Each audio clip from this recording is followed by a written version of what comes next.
Kaum muslimin, kaum muslimat, jamaah zuhur yang dimuliakan oleh Allah.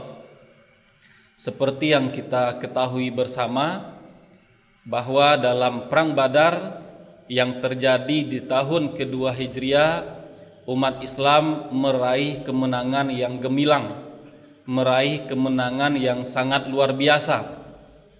Yang sangat mengagumkan dari kemenangan perang Badar adalah jumlah pasukan umat Islam yang hanya lebih kurang 300 orang bisa mengalahkan pasukan kafir Quraisy yang jumlahnya hampir 3 kali lipat. 300 mengalahkan pasukan yang jumlahnya lebih daripada 900 orang. Melalui kemenangan dari perang Badar, Allah memuliakan umat Islam dan meninggikan agama Islam. Melalui kemenangan perang Badar, Allah menghinakan kesyirikan dan merendahkan para pelaku kesyirikan. Dalam perang Badar sama halnya dengan perang-perang yang lain. Umat Islam berhasil menawan musuh, berhasil menjadikan orang-orang Quraisy sebagai tawanan.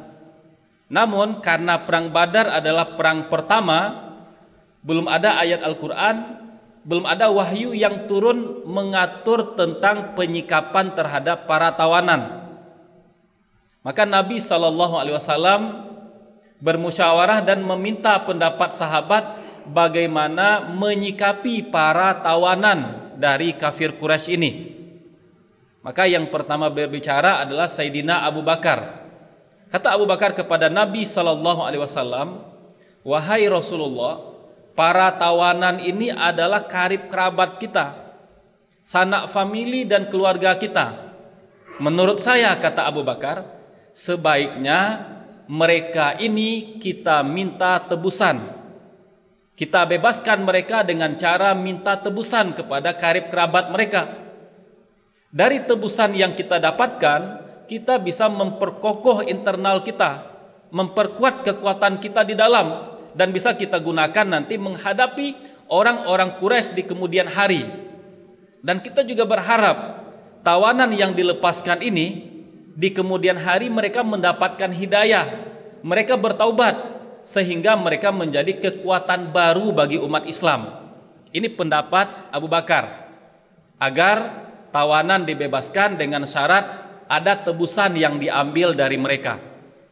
Kemudian Nabi bertanya kepada Umar, "Bagaimana dengan pendapat engkau wahai Umar?" Kata Nabi SAW, kata Umar kepada Nabi SAW, "Wahai Rasulullah, saya tidak setuju dengan pendapat yang disampaikan Abu Bakar. Menurut saya," kata Umar, "engkau berikan izin kepada saya untuk memenggal kepala si fulan, saudara saya. Dan engkau berikan juga izin kepada Ali untuk memenggal kepala Uqail, saudaranya, agar Allah tahu bahwa di dalam hati kita tidak ada sedikit pun rasa sayang kepada orang-orang kafir." Ini kata Umar. Kemudian Nabi SAW masuk ke dalam tenda beliau. Di luar para sahabat berbicara, barangkali nanti Nabi akan mengambil pendapat Abu Bakar. Ada juga yang mengatakan barangkali nanti Nabi akan mengambil pendapat Umar. Tidak lama berselang, Nabi SAW keluar dari tenda.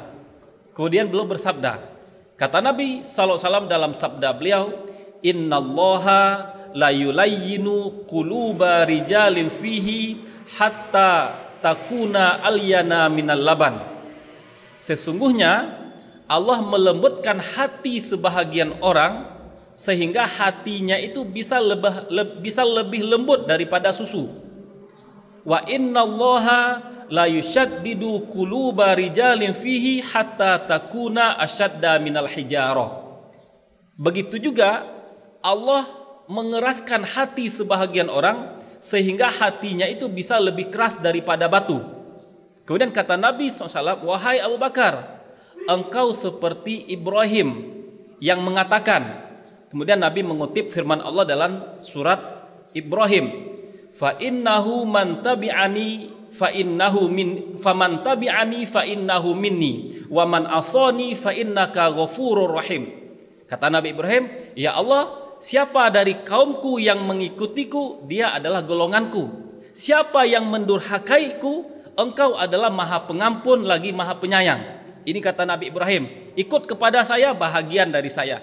Membangkang mendurhakai, engkau berpeluang mengampuni mereka.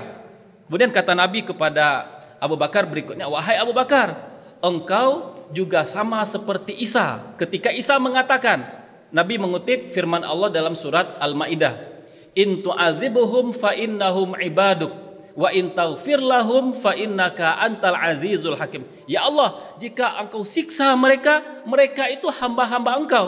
Ya Allah, jika engkau memberikan ampunan kepada mereka, engkau tetap maha perkasa lagi maha bijaksana. Ini kata Nabi tentang Abu Bakar. Kemudian kepada Umar kata Nabi, wahai Umar, engkau seperti Nuh yang mengatakan. Kemudian Nabi mengutip firman Allah dalam surat Nuh, Rabbi la tazar alal ardi minal kafirina dayyar. Ya Allah, jangan engkau biarkan seorang pun di antara orang-orang kafir hidup dan menetap di muka bumi. Doa Nabi Nuh. Kemudian kata Nabi juga kepada Umar, wahai Umar, engkau juga sama seperti Musa yang mengatakan. Kemudian Nabi mengutip firman Allah dalam surat Yunus, Rabbana tmis ala amwalihim wasdud ala qulubihim. Ya Allah, habiskanlah semua harta mereka dan kunci mati hati mereka. Ini doa Nabi Musa. Kemudian setelah itu Nabi SAW mengambil pendapat yang diusulkan oleh Abu Bakar, yaitu mengambil tebusan, melepaskan orang-orang Quraisy dari tawanan dengan cara mengambil tebusan. Besok harinya Umar ingin bertemu dengan Nabi. Maka Umar berangkat ke tempat Nabi. Ketika Umar tiba di tempat Nabi, ternyata Umar sedang menemukan Nabi dan Abu Bakar sedang menangis. Umar bertanya, wahai Rasulullah, apa yang membuat engkau dan Abu Bakar sekarang menangis? Jelaskan kepada saya, kasih tahu kepada saya apa alasannya. Kalau saya tahu, saya bisa menangis dengan kalian. Kalau tidak tahu, saya akan tetap berusaha untuk menangis bersama kalian. Kemudian kata Nabi kepada Umar, wahai Umar, pendapat yang saya ambil dengan mengikuti pendapat Abu Bakar tidak diridhai oleh Allah. Allah tidak ingin kita mengambil tawanan. Kemudian Nabi mengutip surat Al-Anfal yang baru saja diturunkan oleh Allah. Makana linabiyyin ayyakuna lahu asra hatta yuskhina fil ard. Tidak pantas bagi seorang nabi mengambil tebusan sampai dia bisa memenangkan semua pertempuran. Artinya Allah tidak ingin nabi mengambil tebusan. Allah merestui pendapat Umar. Ketika itu Umar juga langsung menangis. Kaum muslimin, kaum muslimat, jamaah salat zuhur yang dimuliakan Allah, dari kisah ini kita diajarkan bahwa manusia itu memiliki sifat, karakter, dan tabiat yang tidak sama. Sifat dan karakter masing-masing orang berbeda-beda. Bahkan para nabi sekalipun, sifat, karakter, dan tabiat mereka tidak sama, berbeda-beda. Namun satu yang ingin kita garis bawahi, bahwa sifat, karakter, dan tabiat itu tidak ada hubungannya dengan tingkat keimanan seseorang. Tidak. Karakter, sifat itu tidak ada hubungannya dengan tingkat keimanan. Coba kita lihat. Nabi-nabi yang tadi disebutkan oleh Nabi SAW, mulai dari Nabi Ibrahim, Nabi Isa, Nabi Nuh, Nabi Musa, semuanya itu adalah para nabi dan rasul ulul azmi. Nabi yang tingkatnya lebih tinggi dari nabi-nabi yang lain, tetapi mereka punya sifat dan karakter yang berbeda. Nabi Ibrahim dan Nabi Isa sama-sama lembut. Nabi Nuh dengan Nabi Musa sama-sama keras. Lembutnya Nabi Ibrahim, lembutnya Nabi Isa tidak ada pada diri Nabi Nuh dan Nabi Musa. Keras dan tegasnya Nabi Nuh dan Nabi Musa tidak ada pada Nabi Ibrahim dan Nabi Isa. Namun mereka berada pada puncak keimanan. Jadi tidak ada hubungannya antara sifat dan karakter dengan tingkat keimanan orang masing-masing orang. Kita lihat lagi seperti Sayyidina Abu Bakar dengan Sayyidina Umar. Karakter dan sifatnya berbeda. Abu Bakar lembut, Umar keras dan tegas. Tetapi dari tingkat keimanan mereka adalah orang yang keimanannya terbaik setelah Nabi Sallallahu Alaihi Wasallam, meskipun sifat dan karakternya berbeda-beda. Maka Bapak Ibu kaum muslimin kaum muslimat jamaah sholat zuhur yang dimuliakan oleh Allah, dalam kehidupan ini seringkali sikap seseorang, sikap yang diambil oleh seseorang itu lebih banyak dipengaruhi oleh sifat, oleh karakter, bukan oleh keimanan. Itu yang lebih banyak. Di sifat seseorang, dia seperti ini, dia seperti ini, lebih banyak dipengaruhi oleh karakternya, bukan masalah beriman atau tidak berimannya. Seperti yang kita lihat para nabi dan rasul tadi, tidak ada yang mempertanyakan kualitas nabi dan rasul. Mereka orang yang berada di puncak keimanan, tetapi sifat dan karakter nabi dan rasul berbeda. Jika nabi dan rasul yang berada pada puncak keimanan, sifat dan karakternya berbeda, apalagi kita manusia. Kita manusia yang bukan nabi, bukan rasul. Nabi dan rasul berada pada puncak keimanan. Keimanan kita kadang naik, kadang turun, naiknya sedikit, turunnya banyak. Jika Nabi dan Rasul sifat dan karakternya berbeda, tentu peluang sifat dan karakter kita untuk berbeda lebih besar. Maka dalam kehidupan kita tentu akan bertemu dengan orang yang sifatnya bermacam-macam. Mungkin ada orang yang sifatnya cepat marah, tersinggung sedikit cepat marah. Ada juga orang yang dalam kehidupan penyabar, berbagai macam masalah, berbagai macam situasi dia tetap sabar. Dalam kehidupan mungkin kita juga bisa bertemu dengan orang yang keras, sikapnya selalu keras. Ada juga orang yang sifatnya lembut. Dalam kehidupan kita juga mungkin bertemu dengan orang yang sifatnya sangat dermawan, sangat pemurah. Ada juga orang yang mungkin sangat kikir, sangat pelit. Ini sifat-sifat manusia.